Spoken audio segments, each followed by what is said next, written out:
O Estatuto da Criança e do Adolescente estabelece que o Estado deve aplicar medidas para garantir a reintegração social dos jovens em conflito com a lei.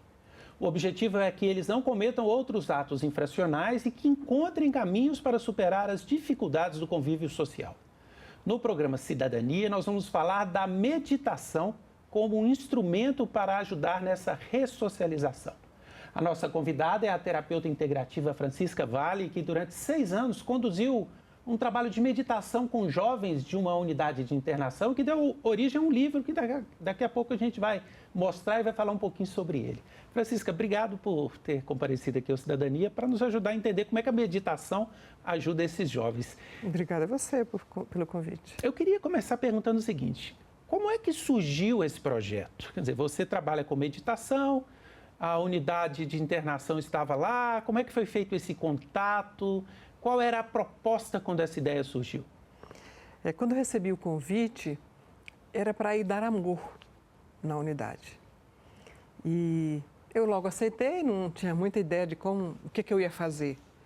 Mas eu já estava aberta para receber um trabalho voluntário, para fazer um novo trabalho voluntário. E quando eu cheguei até a unidade, fui olhando o que os outros voluntários faziam. E em algum momento eu tinha que me posicionar. Não, você vai fazer o quê? Você vai pegar uma turma quando? Né? Aí, conversando com os orientadores pedagógicos, eu falei, olha, o que eu sei fazer é meditar.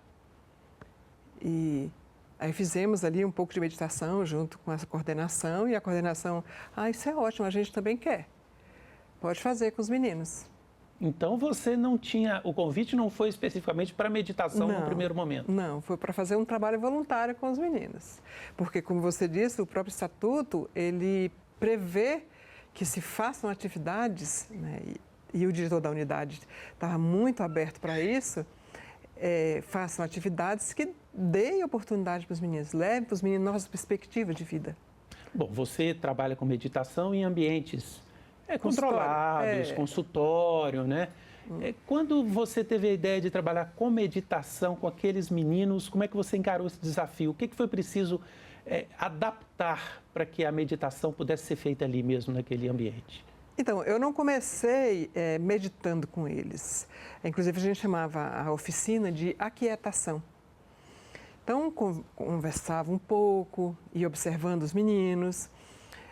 Depois eu pensei em incluir um pouco de exercícios de yoga, movimentos de yoga, porque como eles chegam muito agitados, eu pensei assim, eu não vou conseguir fazer esses meninos se sentarem e já começar a respirar de uma forma padrão, como a gente costuma orientar o exercício da meditação. E aí eu fui conversando com outras pessoas, né, outros especialistas, pares, né, sobre meditação e fomos desenvolvendo essa metodologia. Então a gente começava com os meninos nessa prática de respirar junto com alguns exercícios de yoga. Sou praticante de yoga há mais de 10 anos. E comecei aí, segundo passo era colocar uma música bem conhecida, tipo Tempo Rei, uma música bem conhecida deles e pedir para eles ouvirem a música e fecharem os olhos. Até então, não falei nada de respirar. Depois, no terceiro momento, colocava uma outra música, já mais relaxante, e pedia para eles irem respirando, relaxarem os braços e as pernas, irem relaxando naquele ambiente, e eu ia contando uma história, o que a gente chama de meditação guiada, mas até então não falei a palavra meditação. E eu ia contando uma história para eles ali, no máximo 10, 15 minutos. E alguns até dormiam, outros choravam. Eles iam entrando num processo próprio. A partir daquele terceiro momento, eles começavam a relaxar. Bom, você trabalhou numa unidade onde havia jovens, adolescentes que cometeram atos infracionais. Sim. Normalmente, jovens que muitas vezes vêm de ambientes desestruturados.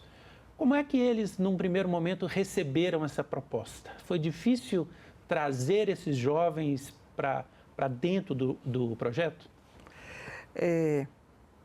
Na realidade, os jovens que estão lá dentro, eles querem um pouco de liberdade. A liberdade significa pelo menos sair da cela e ir para um outro lugar onde eles possam ficar juntos e não isolados. Então, já trazer para um outro ambiente já deixava eles mais, assim, leves. Claro que alguns a gente via pela fisionomia o quanto ele estava carregando. E aos poucos, a gente foi conseguindo sentir, perceber cada garoto, quando chegava na sala, como ele chegava. Um ria muito, um não deixava o outro se aquietar, quando um ficava quieto, o outro perturbava. E eu fui aprendendo ali no dia a dia com aqueles meninos. A gente também teve em ambiente semi-externo, né? Aqueles que estão indo só durante a noite dormir. Então, eles passam durante o dia lá, aí a gente fazia aquele momento com eles. Eles recebiam muito bem. E lá com as meninas, da mesma forma, as meninas ficam lá o tempo todo e elas ficam ali fechadas mesmo, porque na realidade já não é mais um período de esperar o julgamento, como por exemplo na unidade de São Sebastião. Eles ficam de 45 até 45 dias esperando o julgamento pelo ato que eles cometeram. Então eles ali têm uma expectativa de sair. Aliás, eles já sabem, né? Se vão ou não sair. Então eles, de certa forma, ficam mais tranquilos. Aí você vai para um ambiente onde a garota já sabe que ela vai ficar lá até 3 anos, então ela já está mais tensa. Você vai num ambiente onde o garoto já vai para a rua, né? Durante o dia e volta só para dormir, é outro ambiente. Então foi um aprendizado com eles mesmo, de como lido, cada um é um, mas ali cada ambiente era um ambiente muito específico. Bom, eu imagino que esses jovens e essas jovens vinham de ambientes sociais diferentes, de contextos diferentes, mas havia alguma semelhança entre eles? Normalmente, que tipo de jovem estava ali? Eu costumo dizer que o ambiente influencia muito as nossas reações. E esses jovens, eles vêm de um ambiente desde a infância, assim como nós também. Nós chegamos aqui por tudo que nos foi nutrido desde a infância. E esses jovens, era claro o quanto eles tinham sofrido naquela infância. E a adolescência, aquele momento da ruptura com os pais e ruptura com ele mesmo para ir para uma vida adulta, ela por si só já tem esse aspecto, né? Da rebeldia. E eles, naquele ambiente em que eles viviam, onde tem que garantir o seu, era um ambiente propício. Claro que sem crítica, sem julgamento ou crítica ao que eles fizeram, eles estão muito expostos. E que tipo de benefícios você achava antes de começar e agora, tendo vivido todo esse tempo lá, você acha que a meditação pode ter trazido para esses jovens nessa situação? Antes de começar, eu não achava nada. Na realidade, Mesmo porque nunca tinha feito. Nunca tinha feito. Agora, eu sabia os benefícios que a meditação fez em mim. Eu saí de um ambiente corporativo muito tenso, pressão alta e sobrepeso. Com a meditação, eu fui para um estado normal, como um ser humano normal na sua vida. Então, eu percebi que eu poderia levar isso, mas eu não tinha ideia do que poderia acontecer lá dentro, até porque eu não conhecia aquele ambiente. Então, ir até aquele ambiente foi uma experiência nova e também uma grande surpresa, porque eu via garoto que nunca sentou para meditar, sentar ali e quando eu dizia respira 3 vezes, na terceira vez eu percebia que todo o corpo, o semblante dele já estava sendo desmontado. Ah, mas isso é mágica? Não. Naquele instante, ele estando presente, ele consegue refletir melhor sobre o que ele fez e até refletir sobre o que ele pode fazer mais para frente. Então, ao longo desses 6 anos, eu vi muitos garotos passarem por lá e saírem com o desejo de praticar meditação lá fora. E eu tenho certeza que alguns estão fazendo isso. A meditação ali naquele momento ajudava esses jovens também a se abrirem mais, a se relacionarem de forma diferente ali dentro daquele ambiente, da unidade? Sim, é uma excelente pergunta. Logo nos primeiros 3 meses foi observado pela coordenação, pelos agentes, coordenação pedagógica, até pela diretoria que ia na sala e sentava com a gente para ver redução de conflitos internos entre eles, melhora do sono, que é algo que é muito crítico lá dentro, porque ele está fora do ambiente dele, então melhorar o sono é fantástico. Melhorando o sono, reduz o conflito com os agentes. Por quê? Porque aí eles já não estão mais gritando o tempo todo por uma liberdade. Eles começam a entender que ali tem um tempo e que ele vai precisar cumprir aquele tempo. Então, a meditação, esse ensaio de meditação que a gente começou a fazer com eles, começou a trazer essa percepção de tempo. Eu estou aqui hoje. Amanhã ou daqui a pouco estarei em outro lugar, mas nesse instante estou aqui. Você teve a oportunidade, depois que se encerrou esse projeto, ou etapa desse projeto, de ter notícia desses jovens, ou de alguns deles, de acompanhar, ou de ouvir dizer se algo mudou na vida deles fora da unidade? Durante o período, alguns jovens reincidem, né, na unidade, voltam. Mas a gente teve uma redução na reincidência gigantesca. E claro que eles não vão atribuir só a meditação, mas são muitas atividades que tem lá dentro. Tem a musicalização, tem o xadrez, tem a escola regular, tem o cinema, que é uma coisa fantástica que eles vivenciam. Mas quando eles saem de uma atividade para outra, eles vão começando a juntar uma vida que eles não viam lá fora. Nossa, mas tudo isso é possível. E esse ponto de reflexão vem da meditação. É interessante isso que você falou, né? Porque muitas vezes a gente tem a ideia de que na unidade de internação, os jovens são colocados ali, espera aquele tempo passar e depois voltam para a rua. E pelo que você está dizendo, principalmente nessa unidade da qual você participou, essas atividades de ressocialização acontecem de maneira bastante intensa, né? Muito. E nesse período que eu estive lá, foi a mesma diretoria durante 5 anos. Então, essa diretoria, ela dava muita atenção a isso. Primeiro que lá é a porta de entrada para o sistema. Eles vão para a unidade de São Sebastião, depois do julgamento, eles vão para outras unidades. Mas em todas as unidades é previsto, como eu te falei, eu fui guiar a meditação lá nos meninos que estão no semiaberto, quer dizer, eles não precisavam, já estão na rua. Mas a ideia não é essa, eu não preciso, é levar algo a mais. E dentro do próprio unidade, que é temporária, a gente fazia assim, vamos pegar os garotos de primeira passagem, porque o garoto de primeira passagem, ele está ali assustado, né? Mais assustado do que na rua, porque na rua ele supostamente tem um controle, ele dentro ele não sabe o que vai acontecer.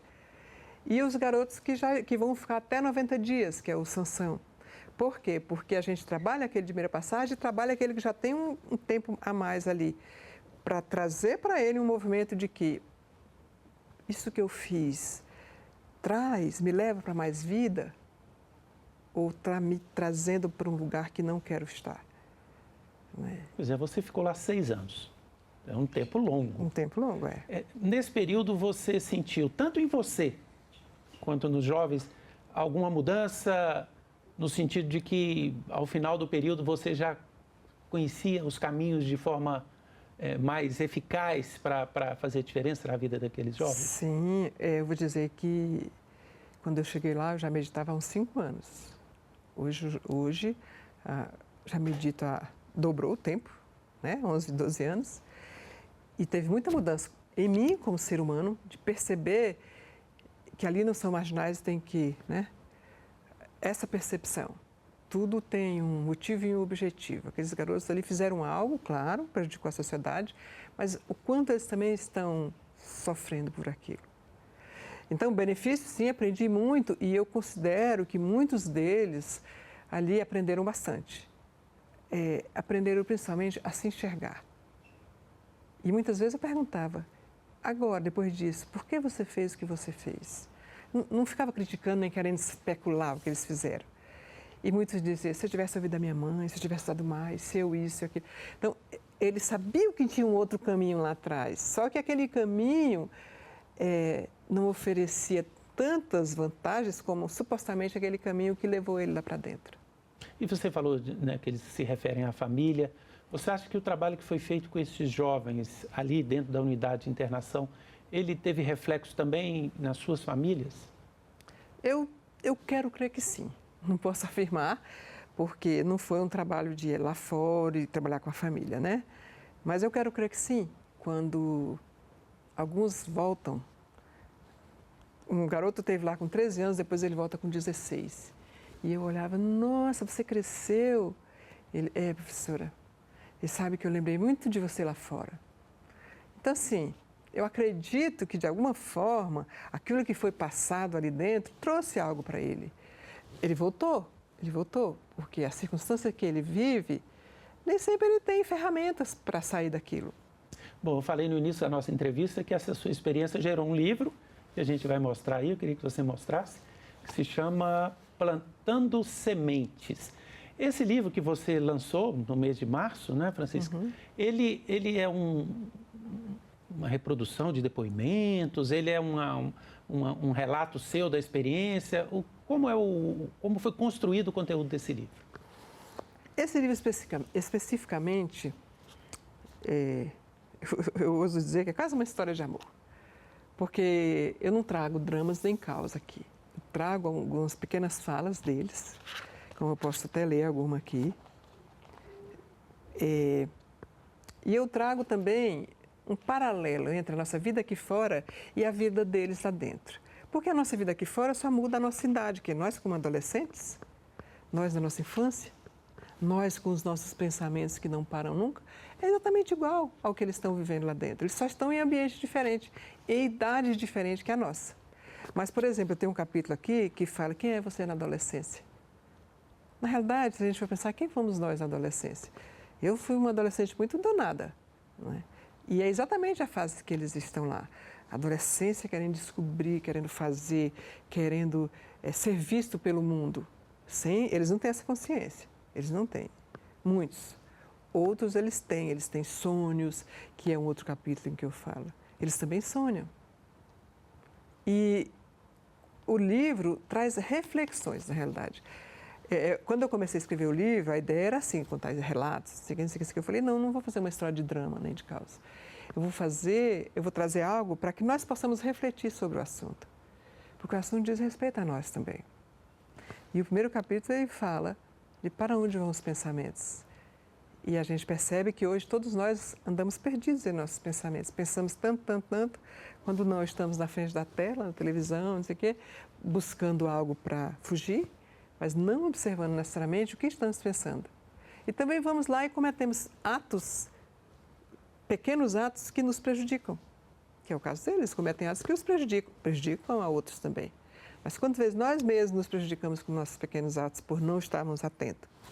Enquanto você acha aí, você falou que queria ler um trecho, né? Não sei se você conseguir sem óculos, como sem eu não óculos, consigo. pois é, foi isso que eu esqueci, mas tudo bem. Eu queria só, enquanto você acha aí, lembrar para quem está nos assistindo, né, que o Estatuto da Criança e do Adolescente, ele trata o adolescente, a criança infratora, como alguém que precisa ser ressocializado, como alguém que precisa ter uma segunda oportunidade.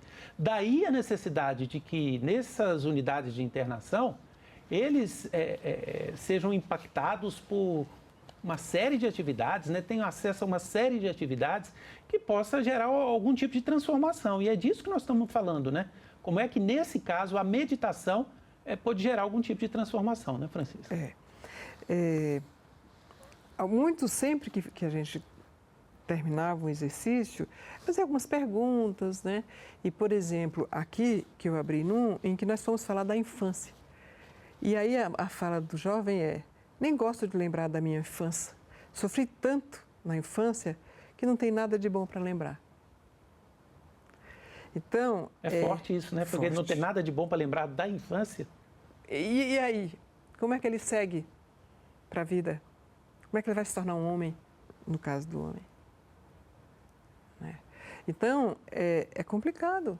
E esses jovens, eles vinham de estratos sociais semelhantes? Sim. Ou havia também jovens de classe média alta? Ou normalmente eram jovens que vinham das camadas menos favorecidas da sociedade? Camadas menos favorecidas, 99% negros.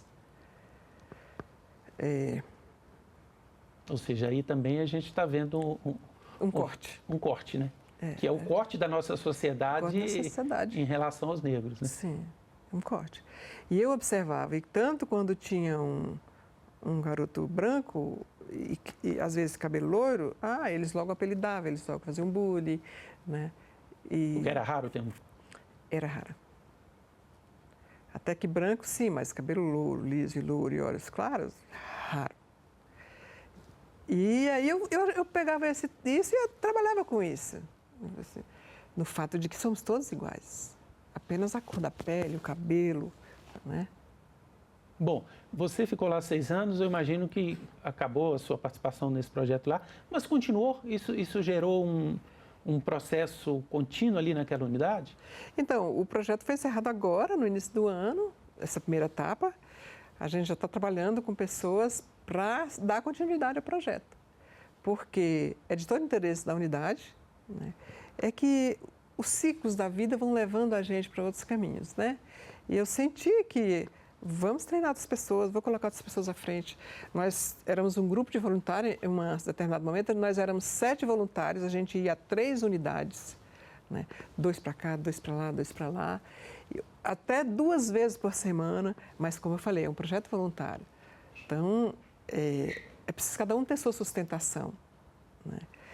E aí os voluntários vão indo e vão voltando, mas eu permaneci, eu e mais 2 ou 3 permanecemos e foram chegando alguns novos, né? É interessante você destacar isso, que foi um trabalho 100% voluntário. 100% voluntário, tentamos várias vezes, apoio, mas tudo é um processo para isso chegar, né?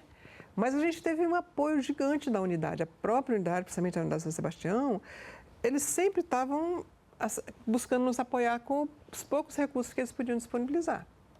Bom, nós estamos falando aqui de meditação com esses jovens, nesse contexto, nas unidades, mas eu acho que muitas pessoas que estão nos assistindo agora devem estar pensando, pô, também quero meditar. Eu queria perguntar para você o seguinte, como é que uma pessoa começa a meditar? Qual que é o ganho que pode se ter com isso e o que é preciso fazer para começar a meditar?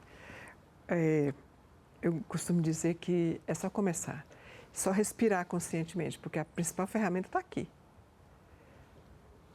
Que era uma brincadeira que eu fazia com os meninos. Ei, está todo mundo respirando? Né? E eles, claro, professor, se a gente estivesse respirando, a gente tinha morrido. Eu falei, pois é, mas presta atenção, você está respirando mesmo? Aí começava aquela respiração curtinha, né? Depois que percebiam, pode ir mais longe. Nossa, eu fiquei quase 1 minuto respirando. Então, é isso. É uma ferramenta disponível para nós todos. Meditar tem técnica? Tem. Muitas técnicas, muitos nomes. Mas a ferramenta está aqui. Respirar fundo, sentar, se acomodar. Em vez de se deixar levar pelaquela situação extrema, não, para e respira. E pensa na sua respiração, e controla pensa, a sua escuta respiração. Não é para controlar, é para aprender a perceber como é que ela está fluindo. Porque você pode observar que muitas vezes a gente respira curtinho, quando no momento aflito, então a gente não respira, parece que a cabeça trava. Então, aquela respirada, né? Antes de falar algo, a situação difícil, situação crítica. Tem momento certo para meditar? Tem posição certa? Não tem. Tem orientações. Mas você pode meditar deitado. Começa na cama, na hora que você deita no final do dia? Faz suas respirações e sente seu corpo, relaxa, sente cada parte do corpo ali na cama. Mas isso não é meditar. Então, meditar é voltar para o centro. Meu centro, meu eixo, é o momento em que eu tenho não era controle, a sensação de que eu estou aqui presente. Eu só estou aqui, deitado na minha cama, antes de dormir, e aí você dorme. Agora, tem muitas técnicas. Você pode ficar 1 minuto, 1 hora, 10 horas, sentado em cima da montanha. Você pode fazer o que você quiser. Agora, começa agora. Começa agora, diante de qualquer situação. Trânsito. Respira, só respira. Não fica preocupado que não anda, que não sei o quê. Só respira que, de repente, o trânsito anda. Nessa correria do dia a dia, a meditação pode ser uma forma de nos ajudar a ficar mais leves para vencer todas as dificuldades que a vida impõe? Sim. Eu costumo dizer que se eu tivesse aprendido a meditar quando os meus filhos eram pequenos, acho que eu teria brigado menos com ele, teria sido uma mãe menos brava, porque está no trânsito, sossega, não sei o quê. Você fica trazendo tudo que está lá fora para dentro de você e jogando em quem está dentro de você. Que é o que eu vejo com os meninos também. Muitos deles dizem assim, se eu tivesse respirado antes, eu não tinha feito o que eu fiz. Francisca, obrigado pela sua entrevista. Muito obrigada a você. Agradecemos também a você que nos acompanhou. Essa entrevista e todos os outros programas da TV Senado estão disponíveis lá no nosso site, senado.leg.br/tv, e também no nosso canal no YouTube. Você pode se inscrever e receber todos os conteúdos da TV Senado, porque aqui Democracia é todo dia. Até o próximo programa Cidadania.